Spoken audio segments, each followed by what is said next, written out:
라인이라는 SNS를 일본이 한국 기업 네이버로부터 찬탈하는 게 좋다라는 게 아니라 네이버 주주라면은 지금 언론사에서 뿌리는 라인 사태 내용이나 타이밍을 네이버 주가적인 측면에서만 바라봐야 한다라는 거죠.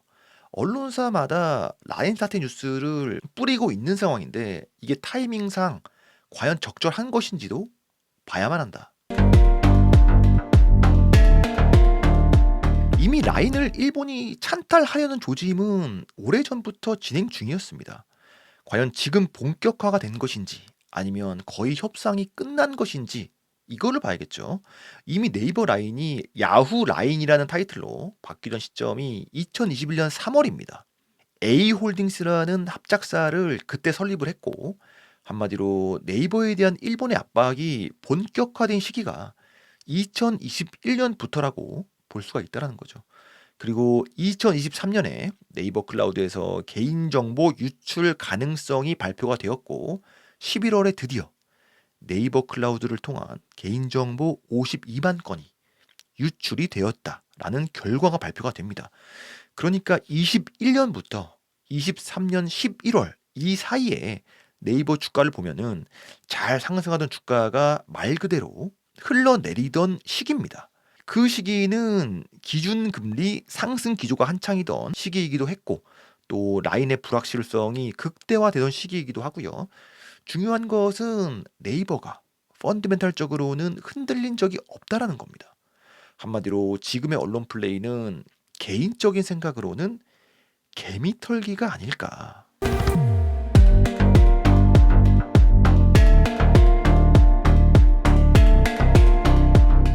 지금 언론사에서 만들고 있는 분위기는 아시아를 지배하게 될 SNS 라인을 일본에 빼앗긴다라는 위기의식 치고는 최근의 주가 하락은 다소 밋밋하다라는 거고요. 그 이유는 개인 투자들만 팔고 있어서 그런 겁니다.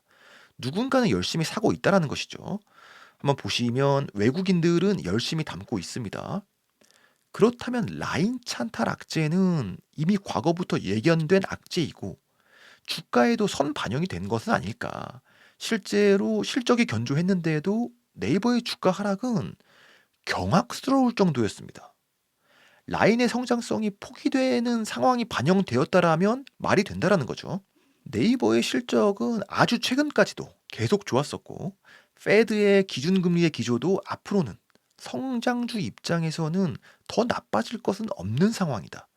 아마도 가까운 미래에 우호적으로 턴어라운드 하겠죠. 그렇다면 지금 네이버의 악재를 쏟아내는 언론사의 전략을 파악하는 것이 너무나도 중요한데 다음 종목으로 예시를 한번 들어보겠습니다. 2023년 11월쯤에 JYP의 대주주인 박진영이 언론사뿐만 아니라 파급력이 강한 유튜브 채널 등에 직접 등판을 해서 JYP 주식을 홍보를 하러 다녔었고 골자는 JYP 주식을 사야 되는 타이밍이 바로 지금이라면서 홍보를 하고 다녔었는데 차트를 보면은 딱 이 지점입니다. 이때는 JYP는 연루가 되어 있지는 않았었지만 수많은 엔터주들이 굉장히 사건 사고가 많을 때였습니다. YG가 이제 블랙핑크 재계약 불확실성에 문제가 있었고 카카오가 SM을 인수하는 과정에서 사건 사고들이 있었고 엔터사에 대한 리스크가 재평가가 진행 중이었던 시기였습니다. 한마디로 엔터주 전반에 투자자들의 완전히 달라진 인식이 반영이 돼서 엔터주 전반으로 주가가 흘러내리던 시기였는데 느닷없이 박진영이 미디어에 등장을 해서 이때 JYP만 살짝 반등을 보여줍니다. 그 다음에는 여지없이 흘러내렸었고요. 그러다 보니까 이런 뉴스들을 언론에서 볼 수가 있는 건데 진영이 형을 믿고 샀더니 주가가 하락을 했다. 여기서 중요한 게 언론사를 보고서 투자를 결심한 사람들은 뭐냐라는 거죠. 박진영을 보고 들어간 사람들은 바로 언럭키라고 볼 수가 있다.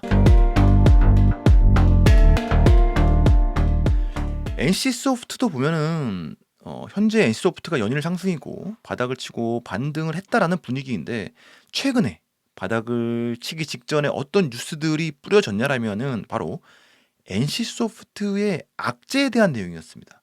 차트를 보면 반등 직전의 날짜까지 악재는 전달이 되었다. 그렇다면 NC소프트를 높은 가격에 샀다가 이 언론사들의 악재 뉴스를 보고서 포기하고 매도한 사람들은 뭐냐? 개미털기 당했다라는 것이고 바로 언럭키라는 거죠. 네이버도 마찬가지로 언론사의 뉴스를 믿고 투자 결정을 했다가 바로 내 자신이 언럭키가 될 수도 있다. 네이버 최근 주가를 보면 바닥을 잘 다지고 있다가 조금씩 꿈틀대고 있던 와중이었고요. 그 와중에 대대적으로 네이버 라인에 악재 뉴스가 도배가 되고 있는 건데 사실상 라인 사태의 악재는 이미 과거의 악재로서의 하락을 하고 바닥을 다지는 와중에 일본과 네이버의 협상은 상당히 진행이 된 것으로 알고 있는데 언론사에서 앞으로 일어날 비극을 지나치게 강조하는 측면이 적지 않다라는 것이고 한마디로 개미들이 언럭키가 된다면 그 저가의 주식을 주워 담는 누군가는 럭키가 되는 상황이다. 물론 라인 사태는 더욱 악화가 되어서 주가는 더 떨어질 수도 있겠지만 늘 개미털기와 언럭키의 대상은 개인 투자자라는 사실을 생각해야만 한다. F킬라에서 전달하고자 하는 메시지는 일본이 라인을 찬탈하는 것이 나쁜 뉴스가 아니다라는 것이 아니라 이 악재의 임팩트를 현 시점 네이버 주가를 기준으로 생각을 해야만 해야 된다라는 것이고 그 악재가 어느 정도 진행이 되었는지도 따져봐야 된다라는 겁니다. 최악의 경우에 이미 다 반영이 돼서 오히려 라인 사태의 악재 해소로 인해서 주가는 V자 반등을 하는 변곡점이 코앞일 수도 있다라는 겁니다. 주가를 보면 네이버 1분기 실적 호조 뉴스에도 라인 사태의 분위기 때문에 주가는 힘없이 흘러내리고 있는데 일본의 라인 찬탈의 본격화 시점은 네이버 클라우드에서 개인정보가 유출되었던 2023년 11월이고 일본 총무성의 1차 행정지도 소식은 2024년 3월입니다. 2차 행정지도 소식은 4월 중순인데 이때 이미 네이버랑 소프트뱅크의 협상의 방향과 윤곽이 드러나서 인사 이동이 일어났던 상황이고요. 한마디로 네이버 주가 측면에서 가장 위협적일 수 있는 위기가 고조되었던 상황은 실제 분위기랑은 맞지가 않는 것이고 개인 투자자 입장에서 뉴스와 분위기를 보고서 엇박자를 타기가 너무나도 좋은 상황이다. 다른 각도로 보면 진짜 위기가 고조가 된 시점은 2021년 3월 라인과 야후재팬이 통합이 되고 A홀딩스라는 지주사가 설립이 된 시점입니다. 네이버랑 소프트뱅크가 각각 지분 50%씩 갖게 되면서 네이버라는 한국 기업을 본격적으로 견제를 하게 된 그런 시점인 거죠. 현재 라인 사태의 뉴스가 가짜 뉴스라는 게 아니라 주가랑의 연관성은 별개라는 겁니다. 지금 라인 사태가 정치적으로도 이용이 되고 있는 시점이고 국가 간의 갈등에 초점이 맞춰지고 있는 상황인데 실제 현업에서 돌아가는 분위기랑 언론에서 몰아가는 것과는 사뭇 다를 수도 있다. 가장 중요한 것은 앞으로 네이버 주가의 방향이겠죠. 일본의 라인 찬탈 언론 플레이가 본격적으로 등장한 시점 전후로는 개미들은 털려 나가는 상황이고 외국인들은 순매수를 보여주고 있습니다. 네이버 주가의 방향은 미국의 기준 금리 기조랑 관련이 밀접할 텐데 금리가 내려야 오르는 대표적인 주식이 네이버 카카오라고 할 수가 있고 현 시점은 금리가 당장 내려갈지는 모르겠으나 금리가 열심히 오르던 기조는 종료가 된 상황이고요. 연준의 기준금리는 계속 동결이 돼서 5.5%에 머물러 있는 상황입니다. 금리 상승은 멈췄고 언제 금리가 내려가도 이상할 게 없는 상황이다. 금리만 놓고 보면 네이버 주주 입장에서 호재가 기대가 되는 상황이고요. 특히 네이버의 펀드멘탈이 워낙 좋고 주가는 많이 떨어져 있기 때문에 더욱더 기대가 되는 부분이다. 네이버 실적은 이미 작년 사상 최대 실적의 올해 1분기도 역대 최대가 터진 상황이고 반면 주가는 22년 46만 원 고점에서 계속 내려와서 가격이 터무니없이 착해진 상황이고 시각을 바꿔보면 주가가 바닥인 상황에서 왜 하필 라인 찬탈 뉴스가 이 시점에 터졌냐라는 것은 고민을 해봐야 된다. 물론 주가는 더 떨어질 수도 있겠죠. 그건 아무도 모르는 겁니다. 그렇다면 네이버 주가에 라인이 미치는 영향은 어느 정도였는가? 참고로 라인은 일본의 야후 라인이라는 이름으로 상장이 되어 있는 회사입니다. 그러니까 네이버가 34%의 지분을 갖고 있기는 하지만 엄연히 개별 종목이고, 한마디로 LG화학이 LG엔솔의 지분을 81% 갖고 있어 봤자 따로 상장이 되어 있기 때문에 별개로 작동을 하는 게 주식시장의 원리입니다. 엔솔의 시가총액이 오히려 81%를 보유한 LG화학보다 3배가 넘고요. 라인 야후도 아무리 수익성이 좋아도 네이버 주가랑은 별개로 간다라는 게 팩트죠. 라인의 국적을 떠나서 네이버란 종목의 주가에 대해서만 따져보자라는 건데, 참고로 증권사의 네이버 보고서에는 라인의 매출을 반영하는 보고서는 볼 수가 없습니다. 네이버 주가에는 야후 라인의 실적이 영향이 거의 없거나 미치지 않는다라는 반증이기 때문이겠죠. 위에서도 이야기했듯이 일본 시장에 따로 상장이 되어 있기 때문에 라인의 성장성을 믿는 투자자들은 라인에 직접 투자를 했겠죠. 보고서에서 주가의 가장 중요한 요소인 실적 전망의 카테고리를 보면은 네이버 포탈의 검색 엔진에서 발생하는 수익과 광고 수익을 볼 수가 있고, 네이버 쇼핑 카테고리도 볼 수가 있습니다.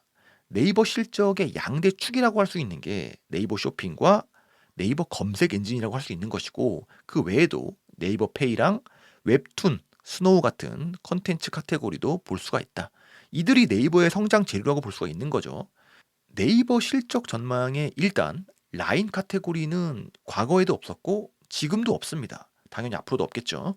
라인의 국적의 향방이 결정되더라도 당연히 네이버 주식 홀더 입장에서도 걱정할 필요가 없겠죠. 네이버에 영향을 미치는 실적만 고려하면 되는 겁니다.